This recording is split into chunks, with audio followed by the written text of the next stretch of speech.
Lil Blood TV, back again with another Lil Blood TV exclusive, powered by Talker Media. Of course, we're always powered by Talker Media. Today, man, I got a special guest, and when I say special, I just want to give this brother his flowers and take a little trip down memory lane. Years back, just fucking around in LA, man, I used to see this brother in downtown grinding like a motherfucker. And when I mean downtown LA, them fashion districts and shit like that. I was watching this brother working on his empire, building his empire. And, since the days we locked in, it's always been salute. He even, hey, bro, over there, shit a little cheaper or, bop, just giving a nigga some game when he seen me trying to, push my merch and shit like that. He never was no hater.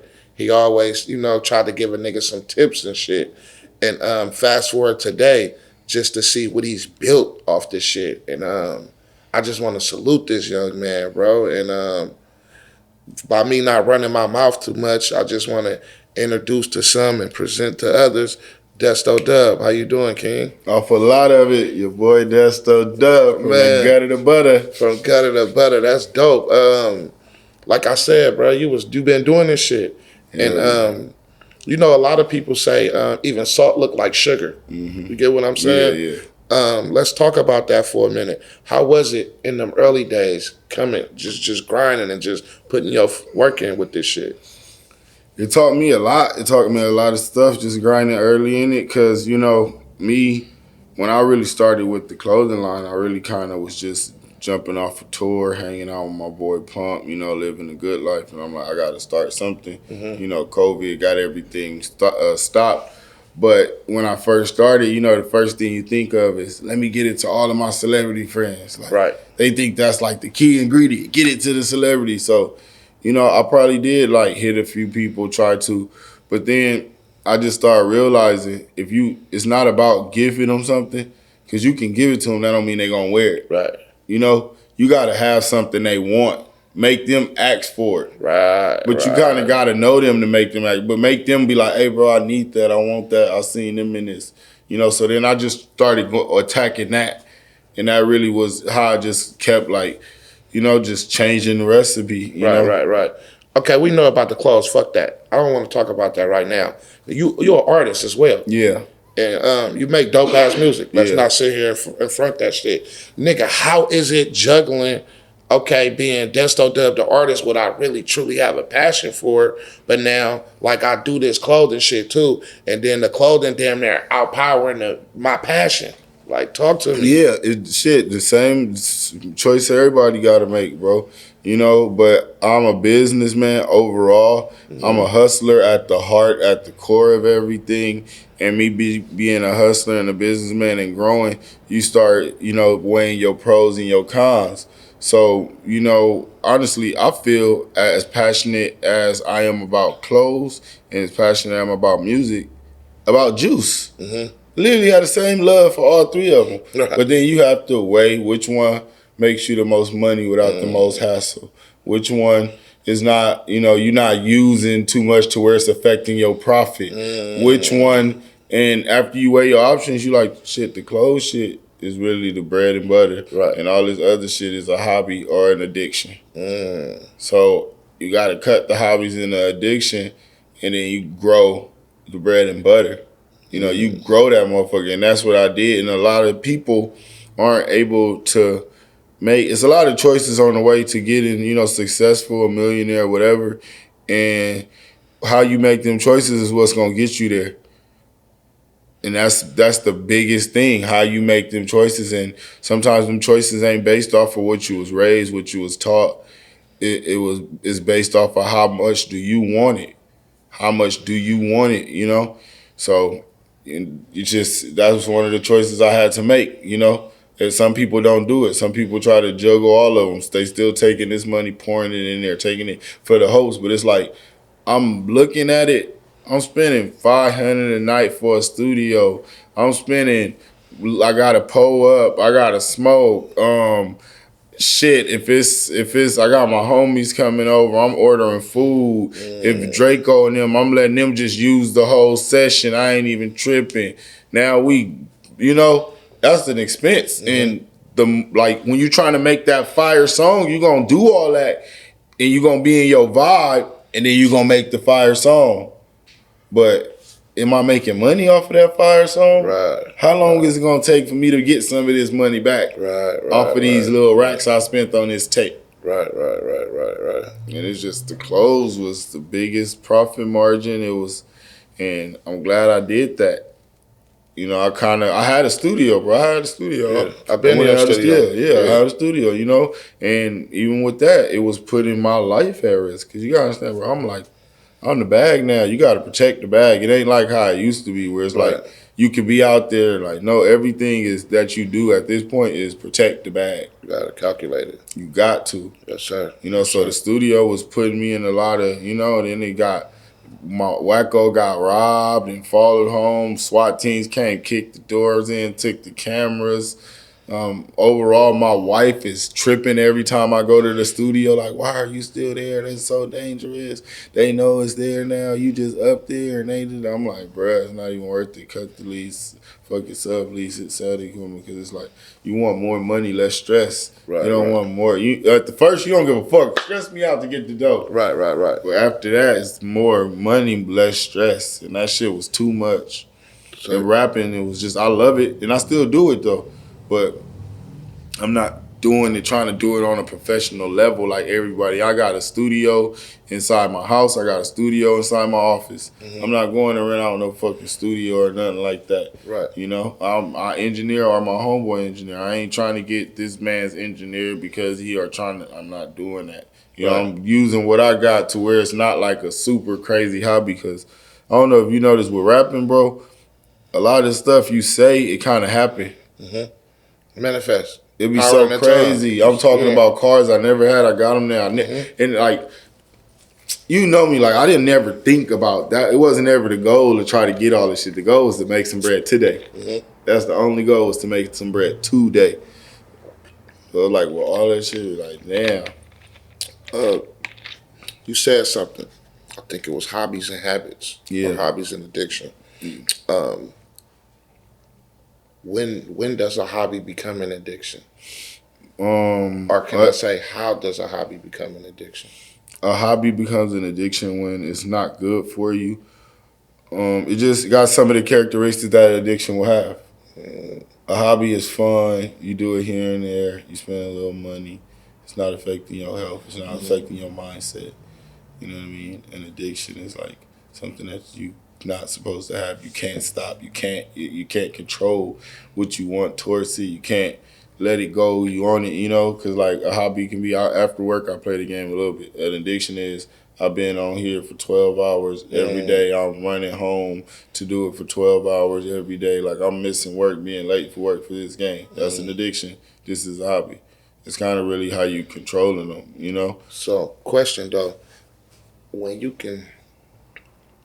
comfortable enough in life financially to where, you can have whatever, like we was talking off the camera, there's nothing in this world that a nigga cannot possess if he wanted it.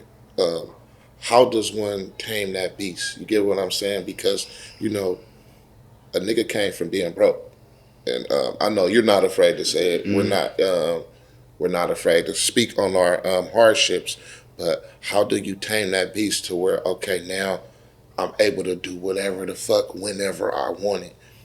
I still be having problems with that. Like, like on God, I still be having problems with that. Like, I could go to a fucking Bape to get a hoodie, bro, and walk out with like 6 outfits and $6,500, $7,000, bro, and be like, you didn't need that. But the easiest way that I tame the beast overall is just hanging out with like I got a few older homies that are super, super, super wealthy, or been in the game. Like for one, Ryan from West Coast Customs. He done been to the top. He done been on MTV. He done been on Netflix.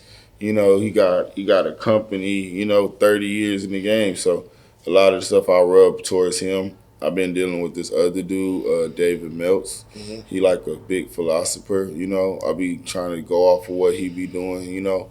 So that's how I really, cause I be like, shit, this guy got way more money than me. Why the fuck he ain't get a colony? Like, why don't he got a colony? Let me figure out what's going on. My accountant be keeping me on point. He like, you want to keep the bread, like you can get it. We can make sure you get it, but you want to keep the money so you can make more money. If you put all that money into this car or into that, it's just gone. And then you gotta still keep paying on it. And none of these things last forever.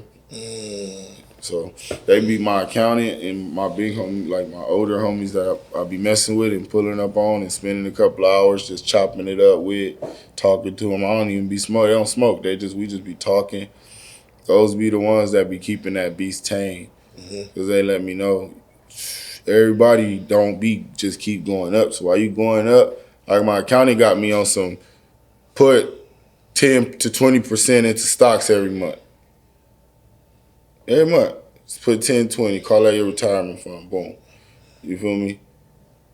And then my other homie is like, don't get the Cullen in because, you know, Rolls Royce, they cool and they flashy, but, you know, he putting me on game. So all of these people are in my head because you don't make dumb decisions. You make dumb decisions based off of lack of information. Okay. So if you knew something, you would act off of that, but most of us don't know. Right. We don't know these things, so we just head into it. We don't know that as soon as we got money, we want to spend it. We don't think about saving it up and trying to do something with it. And then when we do save it up and do something with it, we expect that instant return. Don't work like that. Right. Talk to me. It don't work like that. It's gonna take a lot of this. That's why you get the brand. You throw all this money, you waste all this time, all these hours, all this. You're not making no money. You're not doing nothing. Nobody's watching this. Right. Boom. It blows. Right. Brandon. Let's talk about Brandon for a minute. How did you? Yeah. Let's talk about it. Bro, it was really. And for those that's listening, I just picked up. That's an awful lot of pina colada, Desto Dub, exotic pop soda. You feel me? This shit is good. I ain't gonna front my shit, and I don't even like pina colada. That's a special mix right there. Brandon right now is probably one of the most important things besides the company. You know, it kind of just caught me. It was just something that came towards me doing my little Instagram antics and just trying to create different versions of designs for my merch based around me. I kind of put myself as the product, as the face. I think one of my first mixtapes, it was like me as a baby. And then my next mix, I always rebranded whatever I was doing around me. So if it's this or that cartoon, I'm going to make it look like me. If it's this, I'm going to make it have the same features as me. So with me doing that around the clothing line and me selling it, it was creating me as the brand. And the Instagram videos, the ones that I do and I'll dance and do whatever just to get the attention. The whole time you watching this laughing, you're still watching what I'm wearing. Right. Whether you know it or not. So if this video get 10,000 views, I know 10,000 people don't watch this outfit today. So now it's on their mind. Or it was on their mind at a point. Right. What's your relationship with Bert? Who? Pump. I mean. Pump. Oh, nothing really. Like, you know, around that SoundCloud phase when all the kids was on Melrose and I was hanging out with Adam 22, there was a few kids that I fucked with. I went on tour. A few occasions I looked out for him and he just started fucking with me and we just kind of grew a bond, you know, just getting high, having fun, knowing an older nigga got your back regardless. And I was burnt, so like anything he was down for, I'm just like, I'm not gonna tell him no. That's not my place, but I'm gonna make sure we get back straight, guaranteed. Right. So I'm gonna roll with you. Bought him a chain. Yeah. Before I even bought me a chain, bro, I bought him a chain because he, you know, that boy, he done blessed me so much. It's crazy. Right. Even if not even talking about what he done gave me, just being able to be around somebody making that type of money at that level, it teaches you a lot. Put you in position. Yeah, put you in a position as well, shows you what and what not to do. Talk to me. Talk to me. You ain't, how you gonna tell me what to do? You got $1 million in your bank account. You ain't never seen nobody with that or did that. You can't tell me nothing. Talk to me. But after you see somebody go through what they go through, you understand it a little bit more. Right. When it hits you. Right. But a lot of people, it'd be their first time they get some bread. Like, people don't know about taxes.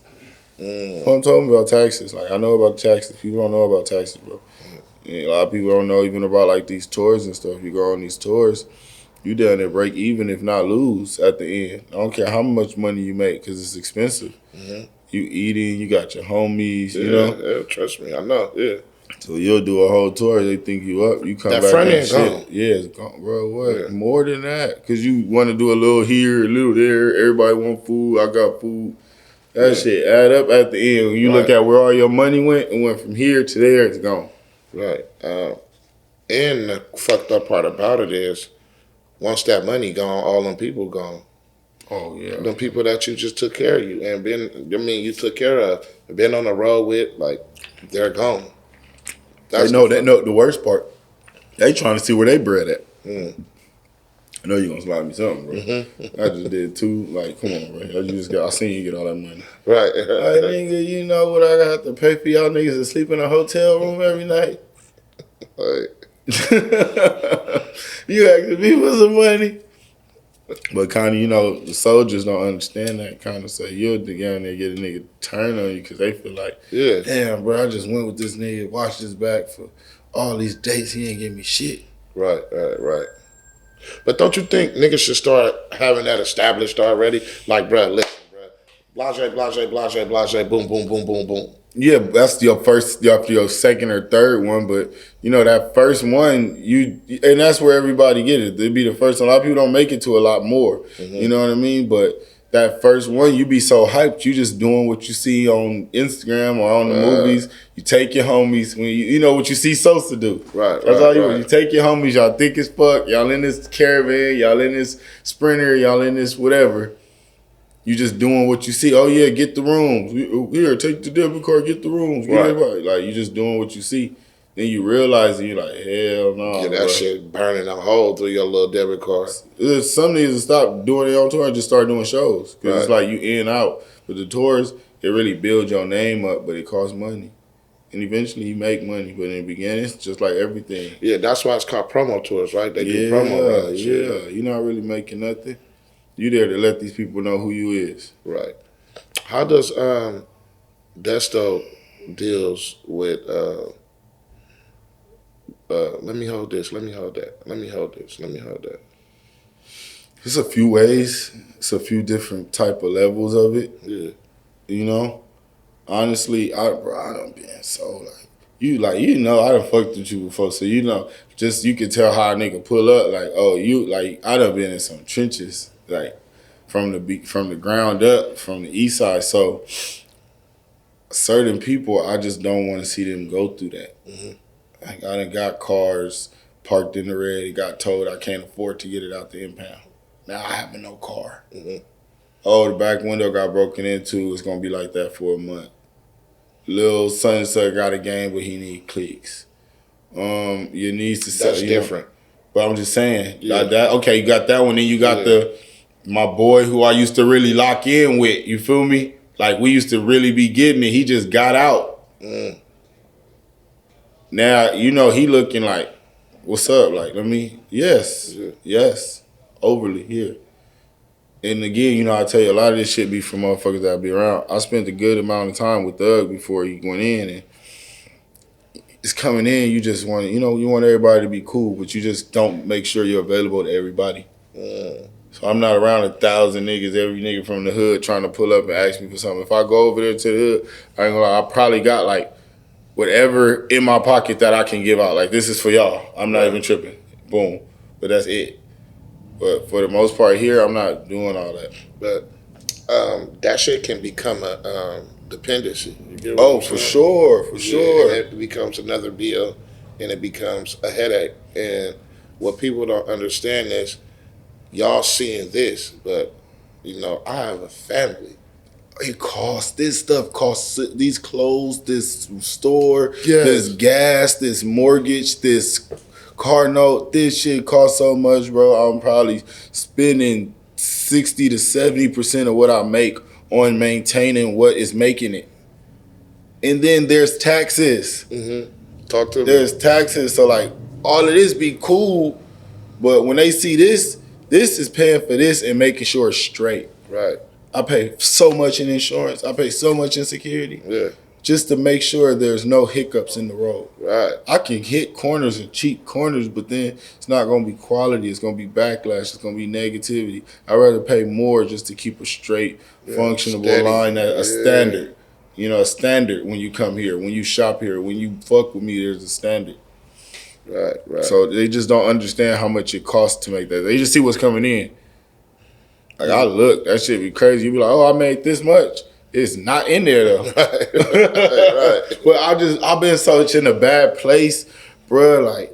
Like honestly, when I was younger, bro, I used to like really just be like, I think I'm gonna be in jail, so I don't be tripping when I end up there. Right. You know what I mean? Damn. Like, I'm not even tripping because I know that's where it's gonna be because I go here so much. Like, you know, if they pull you out the car, 90% of the time, the handcuffs going on, you going to jail. Just get used to it. You about to have that cold ride, then you gonna jump on the other car, two-way side, you know what I mean? So me living this life or being like this, it's kind of hard for me to be upset about a lot of stuff. And I'm getting more smarter and enlightened on stuff. It be having me just knowing. And, you know, I was like the janky homie that, like I was saying, I'm the janky homie that used to go to the shows, and when everybody leave, I'm taking everything in the fucking the sodas, the waters. I might even take the JBL speaker. They like, you're not supposed to take that. Get that motherfucker back. I'm like, bro, I didn't take nothing. Why you snitching? Hey, dude, come on, bro. You know? So just to be in Tricky this, as fuck. yeah. So like I done seen every position, bro. Like I done followed a fucking 18-year-old around for 3 years, bro. I done fucking been a construction worker, digging up fucking dirt for $100 a day. Right. I done been at the tattoo shop 12 hours a day. Then when it closed, I'm sleeping on the floor with a blow up, waking up acting like I'm there early. Right. I done caught the bus to the end till it cut off, then jumped on the train and rode the train, then came back. Survival. Like, come on. Survival. Like, I done did also to be right here. This is never ever expected, and I never saw this ever. Right. So when I see other people in them positions that I remember myself being in, what we call like it's PSD, I just limit myself around those type of people. I'm not. If I know somebody always asking for some shit, I'm not about to be around you. Who you call when you in that fucked up space? Like when that mental is just shot. Like how you deal with that shit? Not smoke, bro. Smoke. Cause honestly, bro, Self-medicate. everybody not gonna know how to deal with this, bro. You know, certain levels of shit, like like legal shit, and I'm stressed out. Yes, I'll probably talk to my accountant. I'll talk to probably my homeboy Ryan. It's like, again, he's 30 years running a business, and my business is almost at the top because my family, my daughter is at the top. Then right under that is the business. You know, It used to be business first, but now it's like right under that. So, if it's something that pertains to my daughter, I hit my mama. Something about business, I can't hit my mom. She don't know about business. Right. Something about business, I probably hit my accountant. Like, bro, is this right? Is they like, can they really do that? Like, this shit is not cool, you know? But most of the time, if it's like something that's just really like that just happened, it's fucked up. Like my spot got broken into. Really? Got broken into. I don't even want to talk about it. Got broken into. I took an L. When I took the L, there was nobody to call. That's crazy. You gotta really just sit back and think now. Right. Then you just gotta really play it out, because now you like, first of all, I'm about to go fucking. I'm going in there. I'm doing this. I'm doing that. I'm about to find out who the fuck did this. Right. And then You now tweaking. You back on that east side shit. Yeah. You bitch, what the fuck you to hear? Like, but then you like, how's that gonna affect it? How's that gonna affect the money? Because you just took an L. You don't want a hostile workplace, and then that's kind of harassment. So you just be thinking and then smoking and thinking, and you just gotta deal with that shit. You just mentioned Doug and shit. Yeah. I wanted to ask you, how was your relationship with YSL? My relationship with YSL, if it was a 4-leg table, that was probably like one of my legs on my table. Like, You know, Yeah. like once I started really dealing with Young Thug and all of them, they really embraced me. And the thing is, bro, a lot of people is around this guy. This guy's so influential. He like a fucking gallon of water, and you just can just soak up as much game in everything that he do, from what he talk about, his lingo, how he dress, how he deal with. All of it is so crazy that you could take it and probably boom in whatever you're doing. So with that being said, a lot of people that was around him didn't know how to turn that into something. They didn't. I wasn't around him that long, and I started, you feel me, like, but other people would be around him and he just giving and giving and giving. They not coming back into nothing. But then you meet me and all you doing is wearing and giving me out and just talking to me. Mm-hmm. Like, I'll go there, I'll see what he wearing, cut off these sleeves. And even if I don't produce it, I'll take something and style it the way he wore it. It'll make people buy it. You know? So it just was a family. They were so at the top of their height that any city that I was doing my collab at, I knew I had an artist that'll pull up. I knew I had somebody that'll post a flyer. Mm-hmm. I knew I could go to whatever was going on that night. If we in Miami, I'm right there at the best table with them. Mm-hmm. I just knew that. You know, so when they left, it was like, it was a wake-up call. Like, you got to stop. Especially with this music shit, bro. That's the other thing. You become friends. You become, being a businessman. You invest in them. And then when stuff happens, you kind of take a loss. I've invested in so many artists over the years, bro, and never got a return on it as a businessman. And emotionally drained from losing friendships and what's going on with them. So it'd be really just like a eye opener. Like, you gotta kind of build your own table. You can get a quick boom. I got him. I got him. I got him. We rolling. Mm-hmm. But what happens when he do this and he go locked up and then he just, now your table failed. Ain't got shit to do with you. You doing your job, but because it's affecting you. So from now on, I kind of just been not even like overly investing in people. Well, I'm back with Greedo. I can't lie. Greedo back. It just feels so good to have homies that you was in the mud with that you're actually like living and, like, it feels good, bro. Right. Like, he came to my birthday party, mm-hmm. And then it was just like, bro, we going to get food. It's just happy. We not like stressing over that. And it feel good to have somebody like that that's your homie. I had that with Draco. Like, oh, he bought a rose, I'm going to go and get a rose. Being able to call somebody and not even flex, just brag about how much money you made and they proud of you, not trying to take from you. Right. I used to be able to call Draco, nigga, $100,000. Where you get that from? Right. Let me see. Yeah, that look like 100. No, I look like 80. Don't be like, yeah, it is 80. Right. Like, right. Ooh, let me see. Brother shit, juicing each other. Bro. Yeah. I don't have that. I can't show this shit. Right. I can't show this shit. They gonna trip out. They gonna try to raise everybody go, I can't do that, bro. It's who you surround yourself around. You feel me? Like you said, you got friends for certain shit. You get what I'm saying? Mm-hmm. And, that was y'all relationship. Like, y'all motivating each other on some paper shit.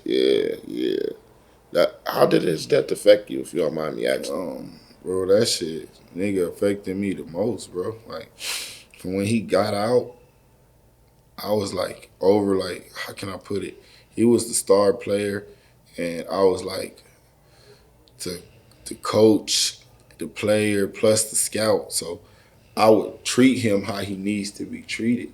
Draco, he wanted to go independent. Mm-hmm. So just think, like, this is like, every show I'm going to, every pop-up I'm doing, I'm guest appearance by Draco and the Stink Team, flying him out, just like putting all his time, effort, just emotionally, then just for it to be gone and just fuck the nigga up. And it happened then the YSL shit right after, bro.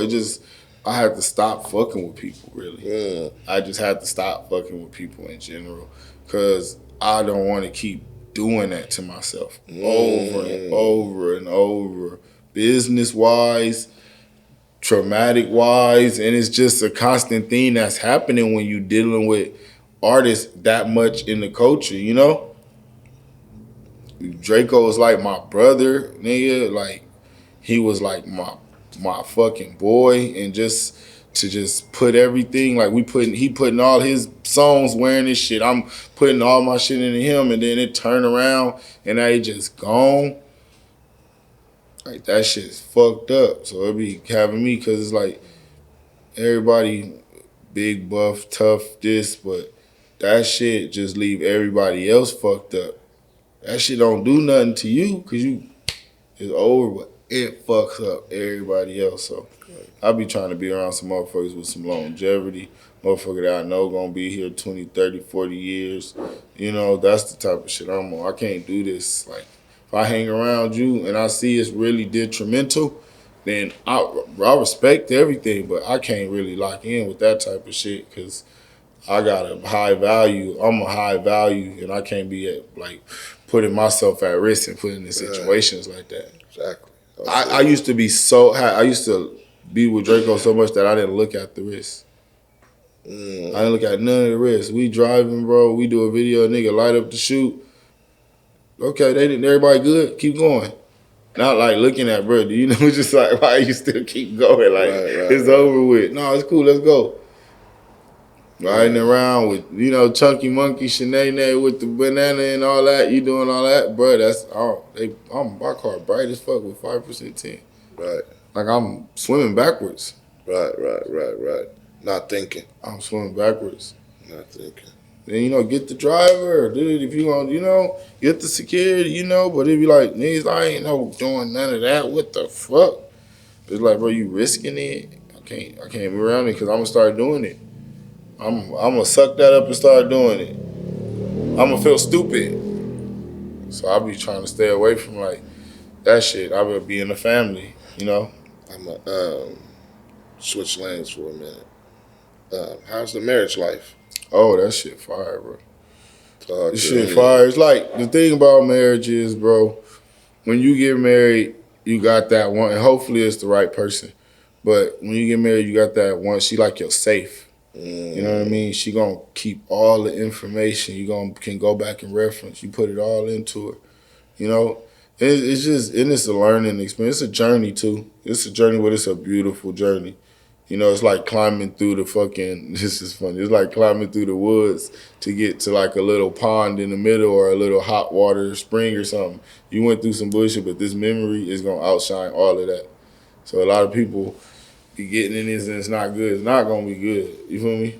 But at the end of the day, it's like, it's worth it. It's always worth it. And that's what you're supposed to do. That's how you going longevity. You're not going to be longevity out every here, there. Get you a home base, go there, you come home, you feel me? You do stuff with your family, it's safer. Family is always safer. I love taking my family on trips because it's like. How did you know, like, fuck it, this is her? I know that was her. Just how she carried herself.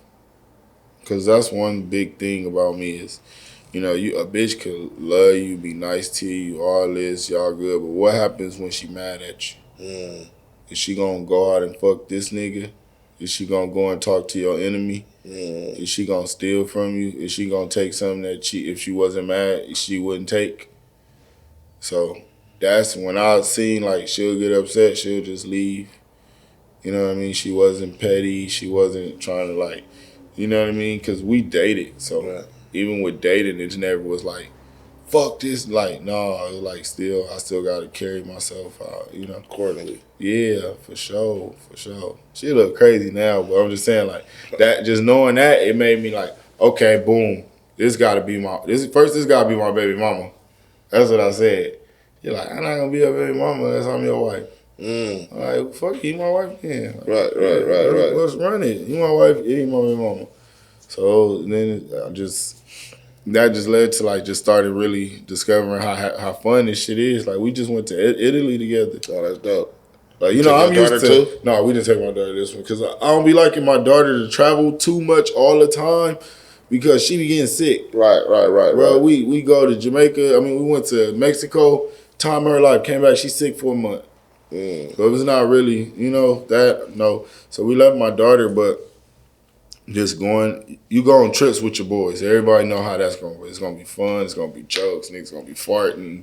You know, niggas might argue a little bit. That's what's going to happen to trip with your boys. But all of my memories being like that, it's a different type of trip when you with your girl. Right. You know, the dinner is different. The food is better. You know, shopping is different. Right. You know, she's taking the picture like, no, babe. Like, your homie take a picture, you like, hey, bro, look. She taking, no, here, let me fix your shirt. Right. Make sure you together. Yeah. Put some car mix on. You ashy. You need some lotion. Right. Do you have your keys? Do you have, okay, you got everything. Let's go. Right. How much did we spend today? Right. Okay, we got to make sure we go and get this at the airport. She's not conscious of nigga. And I need that. I need that. Right. I need that. Right. And one thing about my wife too, you know, people be always, us as black people in this rapper world, and I don't know what happened, but they be feeling like we supposed to take care of, like, it's like our responsibility once we start getting some money or something that the girl don't have to financially take care of anything. And with my wife, she still works. She damn near probably make $100 an hour or some shit, you know? Mm-hmm. So it's like, I always put that down. Like, I don't want to just take care of you. I want you to work. Yeah. I want you to, this shit could fall down. That. You know, and I'm not saying our responsibilities are going to be equal, but all the responsibility is not on me. Say that. It's not and nothing that you're responsible is all on you as well. But we not just doing the all on Doug. And I'm pretty sure your wife is this great woman. Yes. And I deal with that a lot, or I see that a lot, to where females, oh, a nigga gotta do this, a nigga gotta do that, a nigga gotta do this. Like, if I got to, I'm not. If I got to, I'm not, bro. I'm not. I'll go somewhere, and if there's like I got to, I'm not. Or I just won't be around y'all. Right. Like, I be thinking like, bitch, what makes you think that you're just the only bitch that Instagram and songs and their favorite rappers. Thank you. We from LA, so I got still an uncle that bitch ain't getting nothing out of me. Nigga, I'm from Oakland. You feel me? Come on, bro. So it'd be a whole different ball game. But you try to, you know, with the waves, you want to, okay, I want to buy her this. She worked for it. Bitches fuck off a lot of good niggas with that. You feel me? A lot of good niggas. A lot of good niggas. That'd be the goal for them now, bro. It'd be a really, like, finding somebody that's going. But that's a form of prostitution. Honestly. Bitch, you're a hoe. Like, you're a hoe. So, anyway, that's a whole different, you feel me? Mm-hmm. So, 5 years from now, man, where do Dusto Dub see himself, his company, just in general? You know, I really don't be doing the whole shit. I'm one of them lay a brick a day, brick by brick type of people. Mm-hmm. But if I'm just judging off of this 5 years, the next 5 years, I really do feel I will have, what am I, 3 right now? Probably like 5, 6 stores. For sure, 5 years, probably like 6 stores. 6 stores in major cities. Bigger brand collaborations. You might even see a franchise of some sort in 5 years. You know, there's like, we got the awful lot of kicks. You might see an awful lot of cleaners, an awful lot of pizza. Talk to me. Because I feel like a lot of these brands don't have the culture. So just putting me or giving me a percentage of y'all businesses will help y'all make way more money. You've been talking to Burner. Oh, he winning. So I'm just trying to get the, you know, I can get something off the ground. Just, you know, give me my little cut because I've done it before. I'm going to continue to do it. Right. 5 years from now, we're going to have more stores. We're going to have a bigger corporate. We're going to have bigger distribution. But we're still going to be owned by us. I'm still going to be here popping up in these stores. It's just going to be, I'm flying to Miami. I'm going to Atlanta. I'm going to Oakland. You know, I'm going to Texas. But it's like, I'm there. Got property in each one of these areas. That's the plan, really, to get the store, the money from the store, get the property. Mm-hmm. Now you really got a monopoly. Mm-hmm. That's my hotel. That's my house. It's the money. It's the honey. You know what I'm saying? So that's really the plan, just to keep it all. I'm trying to really be there and learn about these other rich niggas, bro, so I see what the fuck they doing. Like, that would be my main shit now. Like, who the fuck is, like, I want to know him. What does he do? How does he do it? Let me listen to some of his lectures or some of his interviews. Because I'm trying to figure this shit out. Because I'm eventually probably about to go through it, or it can help me, you know? Right. What's your advice for that youngster looking up to Dusto, trying to start his own clothing brand? What would you tell him? So I'm working on this, but basically, you got to do it for something more than the material objects. If you put the material objects at the top of your goal list, then you're never probably going to get it, and it's going to take too much to get it. Mm. Now, me, for example, I just want to sell a hoodie. That's all I focused on. I put all that power on just selling a hoodie a day, to where I'm selling multiple hoodies, hundreds of hoodies, thousands of hoodies. So now I'm able to get the material things easily. So don't base what you're doing off of material things. Base it off of something that no matter what is only can help, and just really go out there and put, 10 toes down, really go after it. Go after it. If you selling cars, don't sell cars to do this, sell cars to be the best car salesman. Wake up every day just trying to sell. Start one car a week, then one car a day. Mm-hmm. Just focus on that one car a day every day. Watch how better you get at selling cars. Cleaning shoes, whatever the fuck you do, bro. Like making hats, doing podcasts. I just want to do one a week. One good one a week. I'm gonna base my whole week on this one good one and watch where it gets you. Right. I want to make something that people really listen to and give information. Watch where it gets you. Don't do it for the material things. You're never gonna make it. Right. Well, that's stuff, man. It's bulletproof, man. This ain't our first time, and this definitely ain't gonna be our last time, man. We've been developing a great relationship over the years, man, and I salute it, and I also want to thank you, bro, for keeping my brother in the loop, Taj, man. Whenever Taj, you never not answer the phone for him, man. You didn't put him in positions that's great. So I definitely want to salute you for that. Like, we real. Locked in, but he up in that parking lot thugging, trying to put it together. For real. And I'm just like this. So that shit ain't never changed. We ain't never. It's still the same. Whenever I see that, it's the same goddamn thing. Same I'm right love. back to the parking lot, hanging with my boy, walking upstairs to the apartment. Yes, sir. He with his camera and stuff, chilling. Yes, sir. Yes, sir. And I just salute you and I appreciate you, bro. Over the years, like I said, you've never changed. It's always been a welcoming spirit. And I salute you, bro. Many more blessings, bro. Many, many more blessings. And in the next 5 years, man, I want to see that awful lot of pizza. Yeah. The awful lot of kicks. And, I want to see that. So I salute you, bro. Where could the people find you at? My Instagram, DestoDub, DestoDubb. If you're looking for the shopping experience of a lifetime in your Los Angeles area, we have a store on Melrose, 7669 Melrose, LACA. We have a store downtown in the Arts District, 312 West 5th Street. And if you can't even come to LA or you still want to help out or support the brand, coughsyrup.shop. You can find most of the stuff that I'm wearing probably now or it will drop. And I appreciate y'all. Just keep tuning in, keep fucking with me. I'm going to keep fucking with y'all. Got a lot of big stuff coming up. Y'all gonna see it. Thank you, bro. DestoDub, Lil Blood TV, Talker Media, over and out. Awful lot of it. Awful lot of it.